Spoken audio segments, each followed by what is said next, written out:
नमस्कार दोस्तों, जैसा कि आपने मेरे थंबनेल पर ही देख लिया है कि आज हम यहाँ पर फिनोबार्बिटोन टैबलेट की बात करने जा रहे हैं, जो कि न केवल बच्चों में बल्कि वयस्कों में या वृद्धों में भी मिर्गी के दौरे जिसको आते हैं उसके लिए सबसे बेस्ट दवा मानी जाती है। तो आज मैं फिनोबार्बिटोन जो साल्ट है उसकी कौन कौन से ब्रांड मार्केट में अवेलेबल है, इसका यूज़ मिर्गी के दौरों के अलावा और कहाँ कहाँ पर किया जाता है, इसकी डोज क्या होती है, इसके साइड इफेक्ट क्या होते हैं, तो इन सारी चीज़ों को लेकर आज मैं यहाँ पर बात करूँगा। फ्रेंड्स, मेरा नाम नवनीत है और स्वागत है आपका मेरे यूट्यूब चैनल नॉलेज एन के में। चलिए शुरू करते हैं।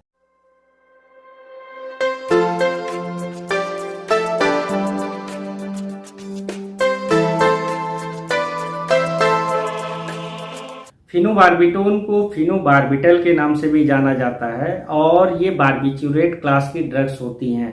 इनको एंटी एपिलेप्टिक मेडिसिन के नाम से भी जाना जाता है या एंटी कन्वर्जेंट मेडिसिन के नाम से भी जाना जाता है। ये लगभग जितने भी तरह के सीजर्स आते हैं यानी मिर्गी के दौरे आते हैं, ये सब में जो है अच्छा काम करती हैं एक्सेप्ट अब्सेंस सीजर। सीजर्स भी देखे जाएं जो मिर्गी के दौरे होते हैं वो कई तरह के होते हैं। मैं यहाँ पर उसकी विस्तार से बात नहीं करूंगा, मैं कुछ नाम बता दे रहा हूँ। जैसे मायोक्लोनिक सीजर्स होता है, जनरलाइज सीजर्स होता है, टोनिक क्लोनिक सीजर होता है, क्लोनिक सीजर्स होता है, मायोक्लोनिक सीजर्स होता है, अब्सेंस सीजर होता है।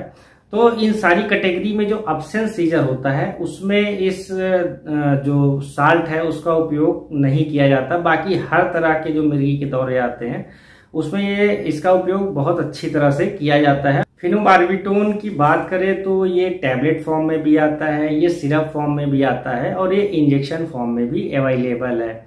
अगर इसके कुछ फेमस ब्रांड की बात करें जो मार्केट में बड़ी इजीली मिल जाएंगे, तो उसमें गार्डिनल जो है ये बहुत ही फेमस ब्रांड है, जो कि किसी को भी जो मिर्गी के दौरे आते हैं उसमें इस ब्रांड का इस्तेमाल सबसे ज़्यादा किया जाता है। इसके अलावा कुछ और भी ब्रांड्स हैं जो बहुत ज़्यादा फेमस हैं, जैसे फिनोबार, बार्बिनल, एपीकॉन। तो ये बहुत सारे ब्रांड्स हैं जिसमें साल्ट जो है वो फिनोबार्बिटोन ही पाया जाता है, लेकिन ये अलग अलग ब्रांड से जो है मार्केट में बिकती हैं।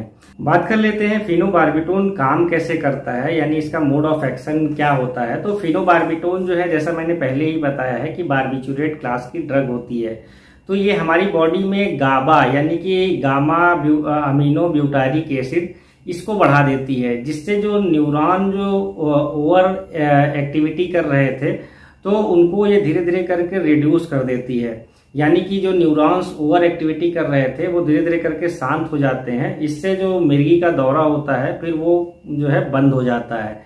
तो ये इसके काम करने का तरीका होता है। फिनोबार्बिटोन के डोज की बात कर लेते हैं तो जो इसकी एडल्ट डोज होती है वो 30 to 120 mg पर डे की होती है।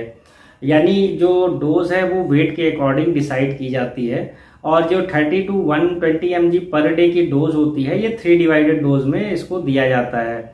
और अगर किसी व्यक्ति को इससे ज़्यादा पर डे डोज देनी होगी तो वो मैक्सिमम 400 mg पर डे ही जो है किसी भी एडल्ट को इसकी डोज दी जाती है। चिल्ड्रन और इन्फेंट्स में फिनोबार्बिटोन के डोज की बात करें तो ये 15 to 20 mg पर केजी बॉडी वेट के अकॉर्डिंग जो है डिसाइड किया जाता है।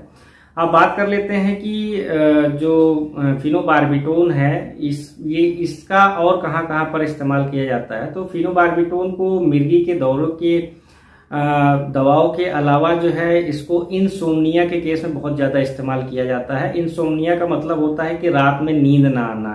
इसके अलावा एंजाइटी के केस में भी जो है इसका बहुत अच्छा इस्तेमाल किया जाता है। अल्कोहल डिटॉक्सिफिकेशन में भी इसका बहुत ज़्यादा इस्तेमाल किया जाता है। इसके अलावा अगर किसी को बेंजोडाइजेपिन क्लास की जो है दवाएं चल रही हैं, यानी जैसे क्लोनाजिपाम, लोराजिपाम, इस तरह के जो साल्ट वाली टैबलेट्स हैं उनका इस्तेमाल कोई व्यक्ति बहुत लंबे समय से कर रहा है जिससे उसको टॉक्सिसिटी हो गई है, तो उसकी टॉक्सिसिटी को कम करने के लिए फिनोबार्बिटोन टैबलेट सिरप का इस्तेमाल किया जाता है। तो ये सारे इसके इस्तेमाल हैं जो मिर्गी के दौरों के अलावा भी किया जाता है।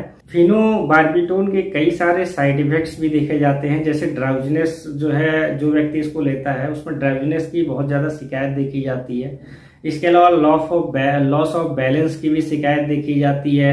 लॉस ऑफ एपिटाइट की भी शिकायत देखी जाती है, जिसमें व्यक्ति को भूख नहीं लगती है, और हेडेक की भी कई लोग शिकायत करते हैं जो इस दवा को लेते हैं। तो इस तरह के कई सारे साइड इफ़ेक्ट्स जो है इस दवा को लेने के बाद कई सारे लोगों में आते हैं। तो अगर किसी को इस दवा से लेने से ऐसी कोई प्रॉब्लम है तो वो अपने डॉक्टर को तुरंत इस चीज़ को इन्फॉर्म करे, जिससे कि वो फिर डोज को एडजस्ट कर सके या फिर जो है इसको चेंज कर सके। फेनोबार्बिटोन को लेकर अगर कुछ आपके मन में कोई दूसरे भी सवाल चल रहे हैं तो आप मेरे कमेंट बॉक्स में कमेंट करके पूछ सकते हैं। और भी बीमारियों और उनकी डायग्नोसिस ट्रीटमेंट की जानकारी के लिए आप मेरी प्लेलिस्ट को फॉलो कर सकते हैं। आपका बहुत बहुत धन्यवाद।